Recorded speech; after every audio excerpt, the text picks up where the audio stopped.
I Hate the News is the weekly news bulletin from I Hate Politics podcast, a show about a human activity we love to hate. I'm Sunil Dasgupta. It's April 14th, 2026. This year's session of the Maryland General Assembly ended yesterday. Over the next few weeks, we will talk with several legislators and others to debrief the session from different perspectives. Stay tuned for that. The governor got 2 out of his 3 housing bills passed, but not without last day drama. One of 2 special elections bills we reported on last week saw some glimmer of hope before being dashed. A bill that was not close to passage had sought to tackle grocery prices, addressing AI pricing strategies adopted by stores. I talked with the bill's sponsor, Delegate Pam Queen, even though she didn't expect the bill to pass. In Montgomery County, the council staff broke down the county executive's budget, including his tax proposals. And is MCPS looking to make a big push for public-private partnerships to accelerate school construction? And more. Stay with us.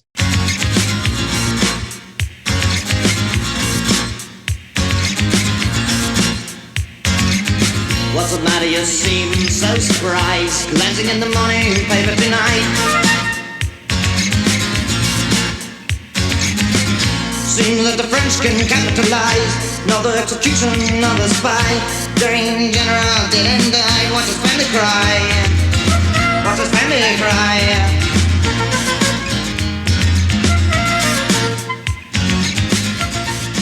I Hate Politics is a podcast about our neighborhoods, workplaces, schools and streets, and our local governments as they function in diverse and democratic societies. This means our politics are messy, dirty, sometimes corrupt, with often self-serving politicians. But no matter how much we may hate politics, we are never exempt from it, even when we refuse to participate.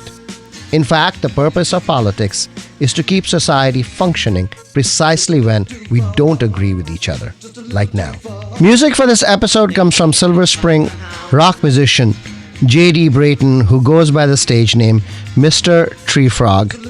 The 2 songs we play in this episode are Halo and Troubled Sleep. You can find his music on Bandcamp.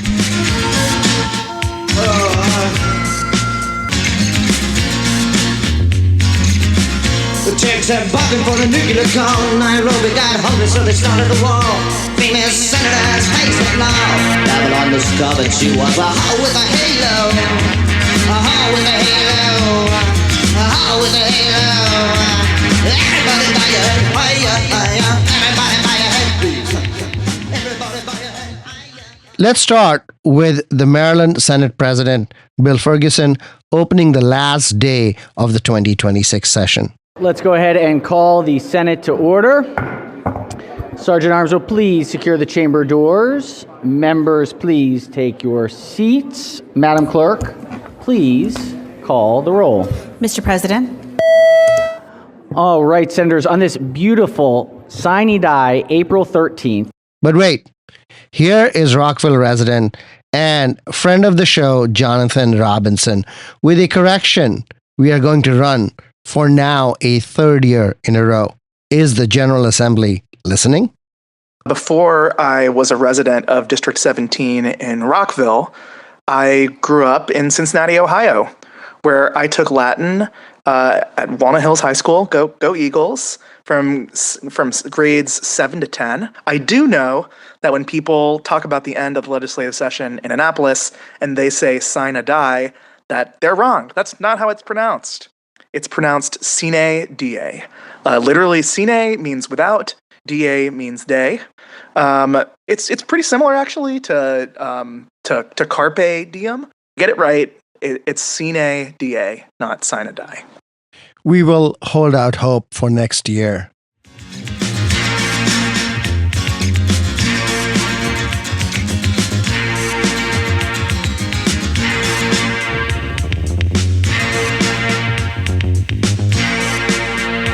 Maryland Governor Wes Moore has made housing reform a signature policy of his term. And this year, the second in a row, his housing aspirations have met the rocky shores of the Chesapeake Bay. The governor had backed 3 bills. One called Housing Certainty that allowed developers to hold their building permits for longer without being subject to change, as well as pushed back on some fee payment schedules for these permits. The bill passed the General Assembly, not entirely intact, but substantially so. The most controversial bill, the Starter and Silver Homes Bill, which sought to allow, by right, townhomes and smaller unit buildings in single-family detached housing zoned areas, did not go anywhere in either chamber.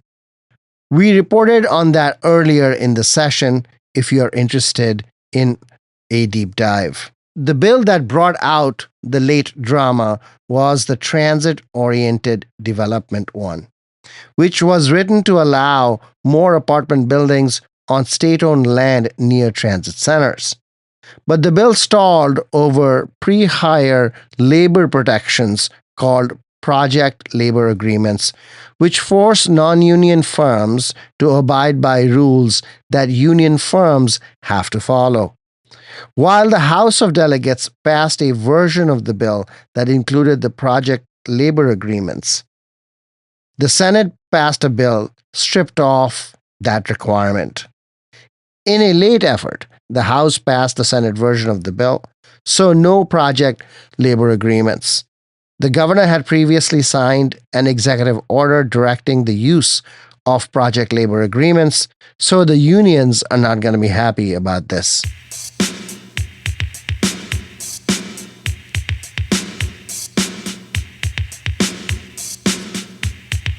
Also, we reported last week that the House passed the Renter Protection Bill, called Good Cause Eviction. The Senate did not bite on the bill this year either, and it died. In a surprising late move, the House of Delegates revived a special elections bill, but it failed to pass the Senate. The special elections bill changes the way state legislative vacancies are filled. Currently, the county party organization makes these appointments. Last week, we had reported that the Senate cross-file of the bill by Cheryl Kagan died when the House attached a redistricting amendment to the bill. Senate President Bill Ferguson has been strenuously opposed to any talk of redistricting. For more, dial back to last Tuesday's episode.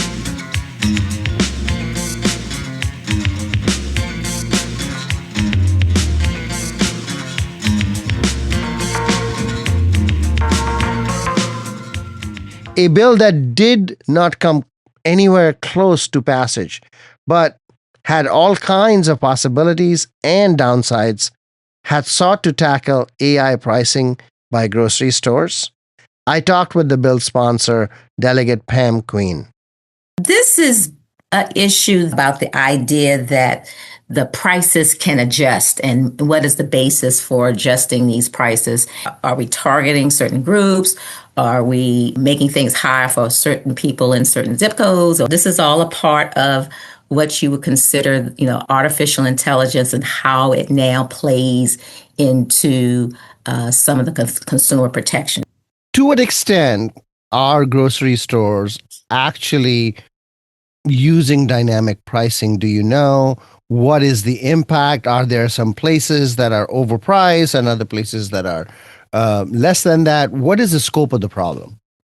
So we do know that some of the larger retailers, the Walmarts, and some are using what we call surveillance prices. So the way I like to distinguish the two is when we think about dynamic pricing, we are adjusting in real time, but it's more based on market demand and supply. Surveillance pricing is the one that I'm more worried about because surveillance pricing is now looking at individuals' information. I'm looking at something specific about you, and then I'm adjusting the prices. Airline tickets adjust. Gas prices also differ dynamically. Your bill is only looking at grocery stores. Why not gas? Why not airline? Even if you hypothesized about it, where is the evidence to prove it? Because They're not giving you access to the algorithm. Like, we won't know. One of the things that I know in the New York approach, New York makes a clear distinction between dynamic pricing and surveillance pricing, and they define the two. And dynamic pricing, as long as it's done off of supply and demand, the market, that's all they have tried to do with that is to say, just be transparent. Just be transparent with the consumer to know, hey, this is being done by, dynamic pricing. This is being done by surveillance pricing. And they use these little icons to tell the difference. It would be very hard for us to enforce something with airlines and gas stations, because that's more, as you said, that's more of, that happens every day. That's supply and demand kind of issues. There are other forces, especially with gas, especially what's happening, nationally and internationally. Grocery stores would say, look, my fish comes from North Carolina, or my meat comes from Kansas. Mm-hmm. You can't regulate that for me because that is interstate commerce, because you're a state. You want enforcement or you want transparency? The most important part of the bill, which is consistent with other states are doing, is the transparency part. The enforcement part comes in, or the complaint comes in, as when I'm standing in the line getting the fish for $3 per pound, whatever. You hope $3 per pound. Probably more than that. But this person who's standing beside me comes and gets it, and it's now $2 a pound. The only way that can happen is if that person has some loyalty points. That should be the only way that can happen. What do you say to banks and financial institutions that use your credit score to determine your interest rate? I think the difference with that, even though we don't know all the algorithms that go into your FICO score, we have some, we already kind of show you, or at least I'm able to derive that if my FICO score is, 600 or better, then 600 to, mid 700s, I'm going to get a certain interest rate for housing or whatever. If I go to, it's still a category. I'm differentiating, but I can state what that category is. So I'm not saying to you, Delegate Queen, if you're 680, you get this score, and Johnny is 680 and he gets a different score. He gets a different amount. What is the point of disclosure? So is it the point of sale as the disclosure? Is it the advertising that precedes the sale that's the point of disclosure? You want transparency. Where should that transparency exist? Should it exist at the shelf? Should it exist on the advertising that came before you got to the shelf? Should it be outside the store? Where should the transparency occur? The states where I saw that they were using this sort of surveillance pricing icon, it was mostly from an online standpoint. Right. You're looking at prices online. I want you to know that I'm using some sort of surveillance kind of way to give you that price. So that was mostly from an online standpoint. What is the status of your bill at this point? So the House version of the bill, we just recently passed it out of the House chamber, and so it now is going over to the Senate.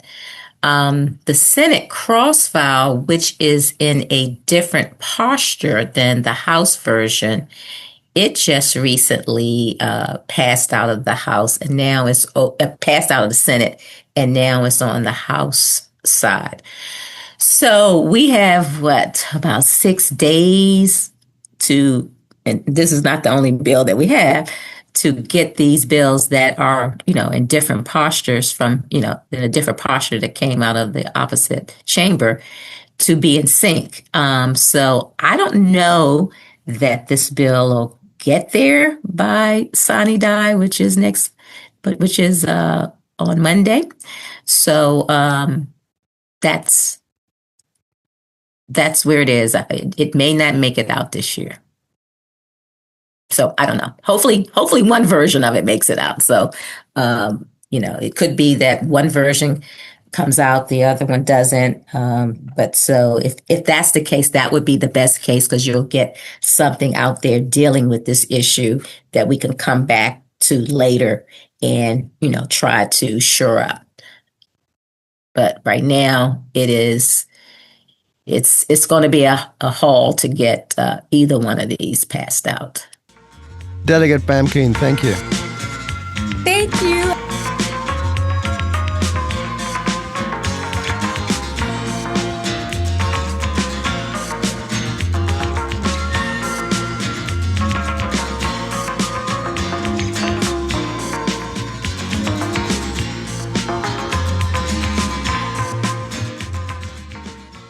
Montgomery County Executive has proposed tax increases, and the County Council staff weighed in last week. Council President Natalie Fanny Gonzalez starts the meeting, and then the budget experts take over. We're going to move on to agenda item 3, a briefing on the FY27 operating budget. Our Executive Director, Mr. Howard, and Deputy Director, Mr. Smith, are with us this morning to provide an overview of the FY27 operating budget. Very exciting. As they come in with the County Executives team, thank you so much for being here with us today. I know you all work very hard on this proposal from the County Executive, and it must be thrilling to see how we dig into it. There are certain things from the County Executive that he proposed that I am putting on hold. One of them is a special taxing district. The second thing was regarding the solid waste disposal. It's a conversation that has been delayed, not by us, but by the County Executive. 3, we look forward to having a conversation with the Council on the property and income tax increases that the County Executive is proposing. I just want to remind colleagues that if you're going to be against any tax increases, then please get ready to propose some cuts, because you cannot have it both ways. We're going to be mostly looking at how the fiscal 27 budget, again, fits into the last few years. And what has happened for the last few years? Well, the county's revenues have grown historically. So for the last 4 fiscal years, we've seen 6.1% annual growth rate. That's very similar to what we saw right before the Great Recession during the housing boom in the early aughts. And as you can see here, the prior 10 years only had about a 3% growth rate. And both generated about the same total dollars in terms of the annual operating budget, in terms of tax-supported revenues. And so in the last 4 years, we've seen almost $1.4 billion of annual revenues come in to tax-supported. Where does that money come from? It's come from our businesses and residents here. Almost 80% of that $1.4 billion, $1.1 billion has come from income and property taxes alone. Since the income tax for the county is a flat 3.2%, we know that roughly in the last 4 years there's been $18 billion in taxable growth for income. We know that that's not been distributed evenly because the different households have different incomes, but it has been $18 billion of income growth here in the county that's resulted in almost more than $500 million in annual growth for the income tax. Likewise, property values have increased significantly. They've increased faster than inflation for the last 4 years, and that has driven, for the most part, our growth in property taxes.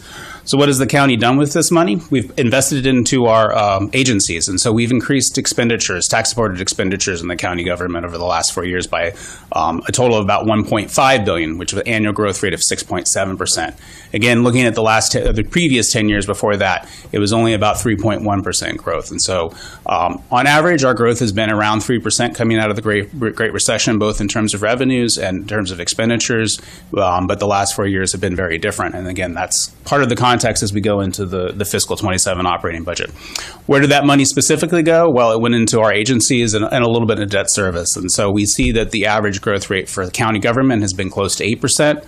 With an average of $620 million, with a total of $620 million added to its expenditures. MCPS has also increased by 7.1%, or a total total of $803 million. That's not all county funding. Some of that includes the state funding received as well, because that's tax supported. Park and planning is seen a similar increase of about 6.5%, although in terms of raw dollars, smaller because its total budget is smaller. Montgomery College and debt service are the outliers, partly because Montgomery College has been running lean and been a great partner in that process, and so their growth has been modest. And then, great thanks to the council's work on spending affordability, our debt service has also seen modest growth in the last few years. What do we see in the executive's recommended budget? We see pretty good growth in fiscal 27, and then it tapering off as we get into the later fiscal years, going back much more to our average of 3%. However, the fiscal 27 revenues do include the executive's recommended 6.3 cent property tax increase and the income tax increase. So if we phase those out, our growth is back to normal. It's back to 3%. So what are the key elements of the fiscal 27 recommended budget by the executive? The first one is a 6.3 cents property tax increase for MCPS. Again, this is the third time in 4 years the executive has recommended an increase in property taxes using the supplemental MCPS rate. And as we'll note in a minute, it almost doubles the increase for the average homeowner in the county for fiscal 27. The executive has also recommended an increase to income taxes, going from 3.2% to 3.3%. This would result in about $1 per $1,000 of new taxable income for each individual filer. And then finally, there are a slew of other fee changes recommended by the executive in this budget. Water quality protection charge is increasing again. The solid waste disposal fees are increasing. The 911 fees are increasing. And the community use of public facilities fees are increasing. And what does that mean for the average homeowner? In fiscal 27, at least in terms of a tax bill, it means based on growth in assessments, which have been historically high as property values have increased coming out of COVID, on average, most homeowners, regardless of what area they're in, will see probably an average increase of about 6% this year. The executive has recommended 6.3 cent increase to the property tax rate is also about 6%. And so in effect, the executive's recommendation will double the increase in property tax bills.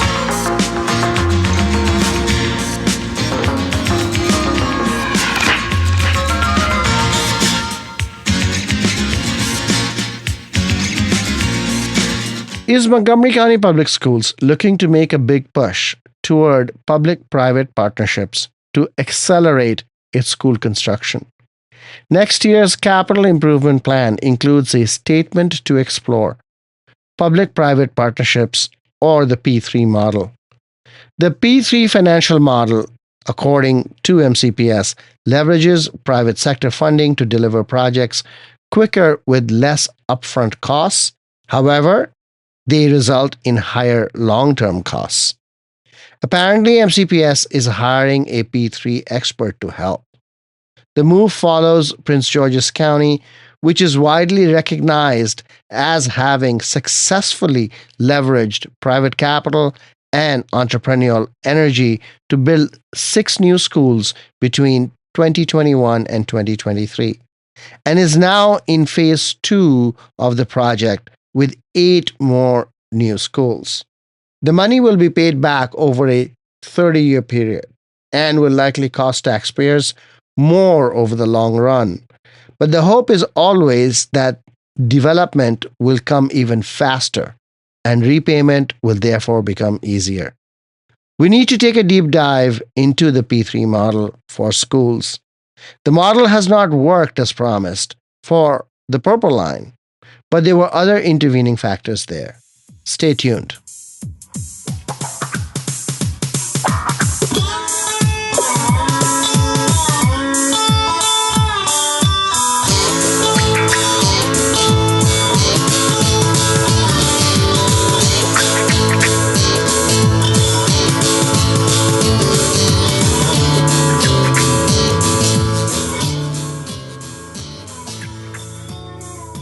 That's all for this episode. Be sure to check out our feature interview series that comes out Friday mornings. I Hate Politics is produced by me, Sunil Dasgupta. Music for this episode comes from Silver Spring rock musician J.D. Brayton, who goes by the stage name Mr. Tree Frog. The 2 songs we play in this episode are Halo and Troubled Sleep. You can find his music on Bandcamp. If you want to share your music on the show or know someone else who might want to, please email us at producer@ihppod.org. I hope you'll subscribe and share the podcast as we bring you stories about politics close to you and to your home. See you next time. I heard you will never learn how to remind such a burn.